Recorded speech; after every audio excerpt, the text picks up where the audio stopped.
임금을 받지 못한 공사 현장 노동자가 수십 미터 위에서 고공농성을 벌였습니다. GM 군산 공장의 하청업체에서는 비정규직 수백 명이 해고됐습니다. 경기 침체의 파장을 맨 먼저 마주하는 현장 노동자와 비정규직의 현실, 연달아 보도합니다. 남의 명의를 도용해 휴대폰으로 개통한 뒤 중고폰으로 팔아넘긴 업주들이 경찰에 붙잡혔습니다. 챙긴 돈이 10억 원대에 달합니다. 지방자치 20년이 돼가지만 지방의 재정과 권한은 여전히 반쪽에 그치고 있는 실태. 지방자치 20주년을 앞두고 진단합니다. 여러분 안녕하십니까? 6월 30일 화요일 뉴스데이입니다. 경기 침체가 장기화되면서 너나 할 것 없이 모두가 어려운 상황인데요. 특히 현장에서 일하는 노동자들의 삶이 극단으로 내몰리고 있습니다. 어제 전주의 한 공사 현장에서 한 남성이 수십 미터 상공에서 시위를 벌였는데 이 남성의 요구는 일한 대가를 달라는 거였습니다. 김하연 기자가 보도합니다. 공사가 진행 중인 아파트 외벽에 한 남성이 위태롭게 매달려 있습니다. 어제 오전 10시 반쯤 전주 혁신도시 한 아파트 공사 현장에서 51살 권모 씨가 임금 지급을 요구하며 고공 시위를 벌였습니다. 권 씨가 외벽에 매달려 써내려간 글에는 임금을 받지 못한 노동자이자 한 가장의 절구가 담겼습니다.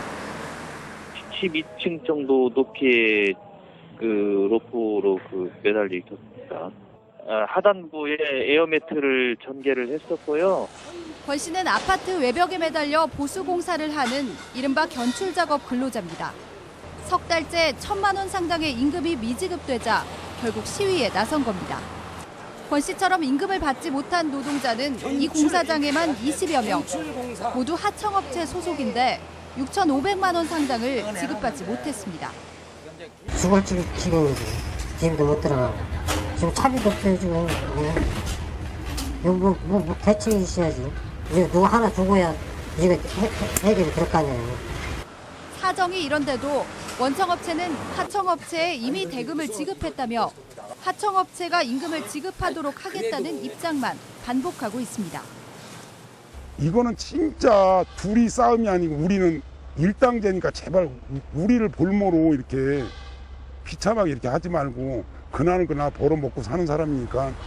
당연히 지급받아야 할 노동의 대가를 받지 못해 결국 아파트 외벽에 매달린 노동자. 원청업체도 하청업체도 나몰라라 하는 외로운 외침이 기약 없이 이어지고 있습니다. MBC 뉴스 김하연입니다. 한국 GM 군산 공장의 생산량이 줄면서 하청업체들이 대거 정리해고를 단행하고 있는데요. 모두가 비정규직 노동자들입니다. 업계의 어려움이 하청업체로, 그것도 비정규직 노동자들에게만 일방적으로 전가되고 있는 상황입니다. 박찬희 기자가 취재했습니다. 한국 GM 비정규직 노조원들이 공장 앞에서 농성을 벌이고 있습니다. GM이 생산 물량 감소를 이유로 주간 2교대 근무를 1교대로 전환하면서 올 들어 500여 명의 비정규직들을 하청업체가 계약 해지한 데 이어 남아있는 160명도 언제 잘릴지 모를 고용 불안에 시달리고 있기 때문입니다. 한국 GM 군산공장을 살리려고 차 사직 운동도 하고 어떻게든 관심도 갖고 하는데 GM에서는 비정규직 노동자든지 군산 시민들이 바라고 하는 그런 문제점에 대해서는 전혀 생각하지도 않고 있다. 한국 GM 군산공장은 쉐보레 유럽 시장 철수로 인해 지난해 생산량이 2년 전과 비교해 3분의 1로 떨어졌습니다. 하지만 내년 초부터 북미 시장에서 판매되는 신형 크루즈가 이곳 군산공장에서 2017년부터 생산될 예정입니다. 이 때문에 노조는 1년 정도만 지나면 생산량이 늘어날 수 있는데도 당장 남아도는 인력을 줄이려고 손쉬운 비정규직부터 정리해고의 칼날을 들이댔다고 보고 있습니다. 한국철수설이 불거지던 지난해 지역사회 전폭적인 지원을 받았던 한국 GM은 비정규직 해고가 하청업체의 문제라며 입장 표명을 거부했습니다. 자동차 업계의 불안과 불경기에 그늘이 밀려오는 상황. 임금 노동자 가운데 가장 말단에 있는 비정규직 노동자부터 계약 해지라는 극단의 상황으로 내몰리고 있습니다. MBC 뉴스 박찬혁입니다. 자신도 모르게 휴대폰이 개통돼 기계값이 체납되고 있다면 얼마나 황당할까요? 익산의 한 휴대폰 대리점에서 이런 일이 벌어지고 있다는 보도 전주문화방송이 단독으로 방송한 적이 있습니다. 그 내용을 수사해온 경찰이 어제 결과를 발표했는데 확인된 피해자만 320여 명에 달했습니다. 이경희 기자가 보도합니다. 지난 4월 본 적도 사용한 적도 없는 휴대폰이 본인과 두 자녀 앞으로 개통돼 밀린 기계값이 800만 원에 달한다는 것을 알게 된 44살 진모 씨. 얼마 뒤 밀린 요금을 내지 않으면 금융거래가 제한된다는 말에 울며 겨자 먹기로 밀린 돈 일부라도 내야 했습니다. 자기네들은 전 상관이 없다고, 매뉴얼대로만 한다고, 자기네들은 설상으로만 말한다고. 그렇게 하니까 저희 같은 피해자들은 어디 가서 사생할 데도 없어요. 그러니까.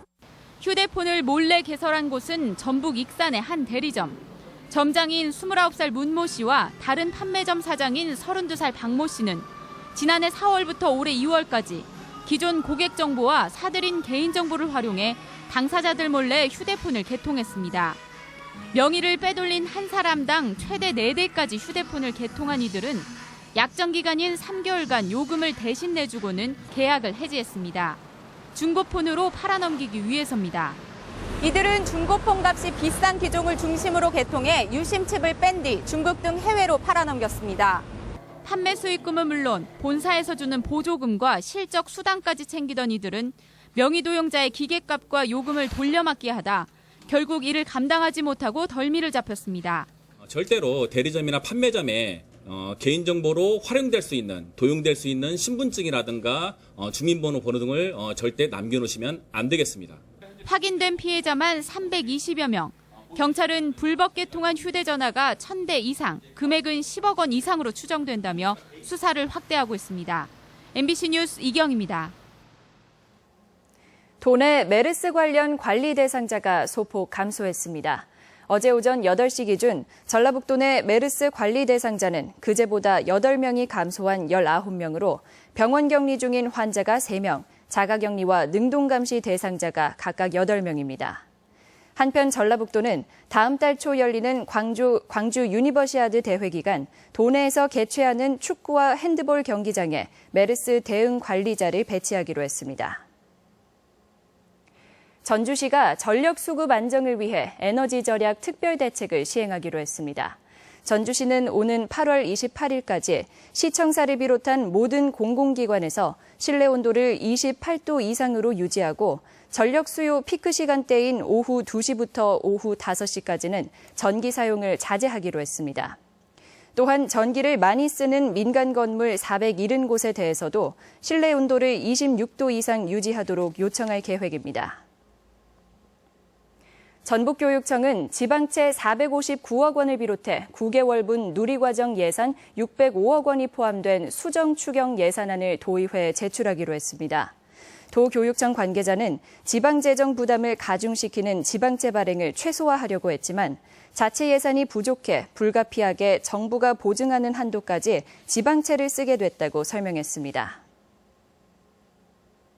단체장을 주민 손으로 뽑는 지방자치가 시행된 지 다음 달이면 꼭 20년이 됩니다. 지방자치라면 지방정부 스스로 결정하고 집행할 수 있어야 하지만 여전히 중앙정부에 끌려다니는 무늬만 지방자치에 머물고 있습니다.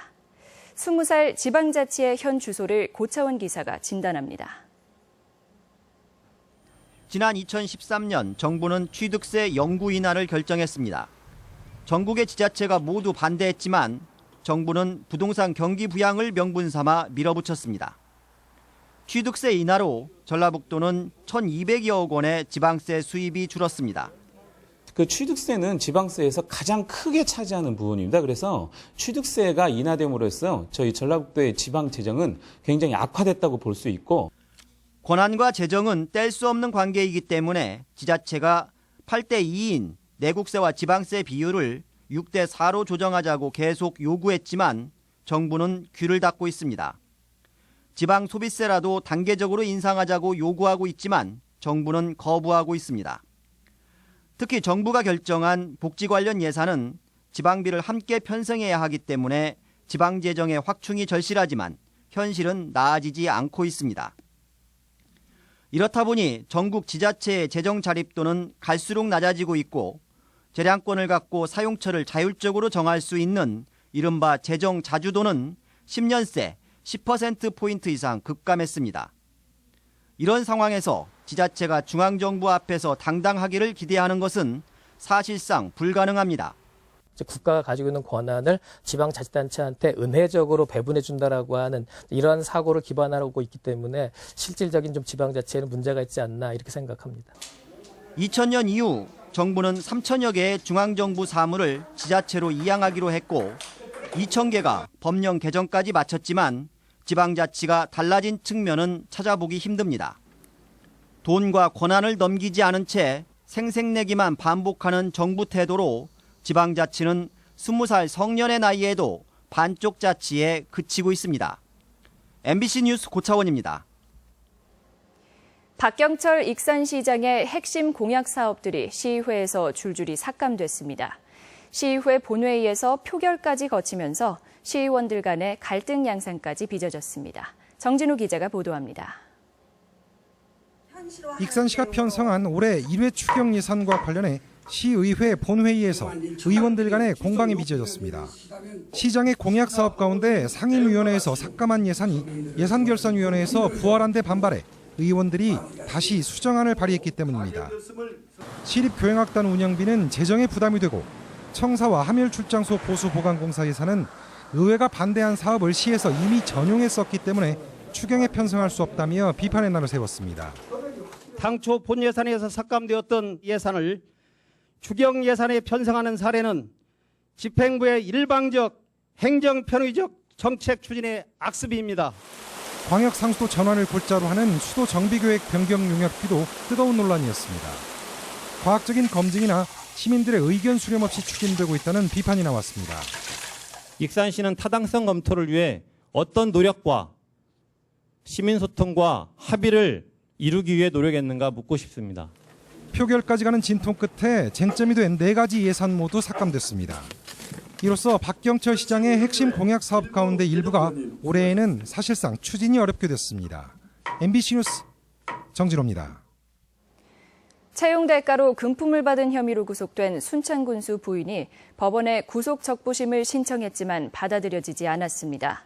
전주지법 남원지원은 지난주 순창군수 부인 권모 씨가 범죄를 부인하고 도주와 증거인멸의 우려가 없다며 신청한 구속 적부심에 대해 구속 수사에 필요성이 있다며 기각했습니다. 장애인 차별에 대한 인식에 비해 장애인 인권 교육은 충분하지 못한 것으로 조사됐습니다. 장애인 인권연대의 설문조사에 따르면 조사 대상 2천여 명 중 79.2%가 우리 사회에 장애인에 대한 차별이 있다고 답했지만 장애에 대한 교육은 76.5%가 받아본 적이 없다고 답했습니다. 또 여성 장애인 성폭력 사건이 발생한 자림원에 대해서는 63.2%가 법인 설립 자체를 취소해야 한다고 응답했습니다.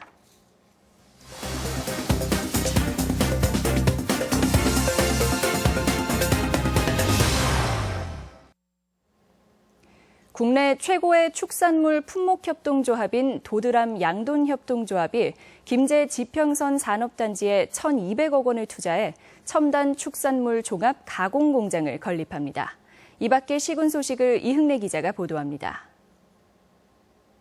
지난해 1조 9천억 원의 매출을 달성한 바 있는 도드람 양돈협동조합이 김제 지평선 산업단지 내에 1,200억 원을 투자해 첨단 자동화 시설과 완전 밀폐식 건축을 통한 친환경 공장을 갖춘 축산물 종합 가공 공장을 건립합니다. 도드람은 김제 공장에 1,000여 명을 고용해 1차 연매출 4천억 원을 달성하는 등 국내 최고의 축산 종합식품 기업으로 발전시켜 나가겠다고 밝혔습니다. 1일 돼지 3,000두, 소 150두, 1차 가공뿐만 아니라 2차 가공까지 해서 해외 수출까지도. 남원시도 올해 6억 2천만 원을 들여 남원 가축시장 현대화 사업을 추진합니다.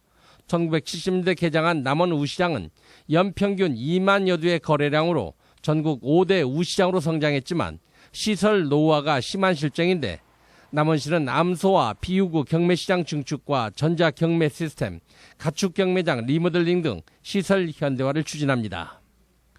순창군 팔덕면 청계리 일대 지하 958m에서 수온이 30도가 넘는 대규모 음용 온천수가 발견돼 순창군이 추진 중인 의료 관광 산업이 탄력을 받을 전망입니다. 순창군은 기존의 강천 음용수와 연계해 수 체험센터를 건립 의료 관광 자원으로 활용하는 한편 민자 유치를 통한 기능성 물 상품화와 함께 팔덕지 수변 개발 사업과도 연계할 방침입니다. 박경철 익산시장이 28일 광주 하계유대의 성화 봉송 주자로 나섰습니다. 어제 오전 익산시청을 출발해 원광대 정문까지 12개 구간 2.8km에서 열린 성화 봉송 행렬에는 박 시장과 함께 여성계와 다문화 가족, 장애인 단체 등 70여 명이 참여해 광주 유대의 성공 개최를 기원했습니다. MBC 뉴스 이웅래입니다. 우리 지역 행사와 문화 소식입니다. 국악 명인과 젊은 연주자들이 함께 선보이는 공연이 내일부터 사흘간 한옥마을 내 공간 봄에서 펼쳐집니다. 노스트로 필하모닉 오케스트라가 오늘 한국소리문화의 전당에서 정기 연주회를 갖습니다. 전주 해금연주단의 8번째 정기 연주회가 내일 우진문화공간에서 있습니다. 대한민국 소극장 열전에 참여한 춘천극단 도모의 작품 작은 방이 오늘과 내일 전주 아하 아트홀 무대에 오릅니다. 다양한 곤충을 볼 수 있는 특별 전시가 오늘까지 익산 보석박물관에 마련됩니다. 전주시는 판매 부진으로 어려움을 겪고 있는 지역 농가를 돕고자 오늘 노송광장에서 농산물 직거래 장터를 운영합니다. 소셜벤처 아이디어를 발굴하고 지원하는 소셜벤처 경연대회의 설명회가 오늘 전북경제통상진흥원에서 열립니다. 전라북도 교육청은 오늘 대강당에서 정지영 영화감독의 초청 특강을 진행합니다. 무주군은 오늘 안성면 덕유산 장터에서 찾아가는 건강증진센터를 운영합니다. 정읍시가 학예 아르바이트에 참여할 대학생을 오늘까지 신청받습니다. 전북권 날씨입니다. 전라북도 지역은 오늘 장마선상에서 발달한 저기압의 영향으로 흐리고 낮부터 비가 오겠으며 밤에 점차 그치겠습니다. 예상 강우량은 5mm 내외이며 낮 최고 기온은 24도에서 26도의 분포로 어제보다 낮겠습니다. 바다의 물결은 서해남부 전 해상에서 0.5에서 2m로 일겠습니다.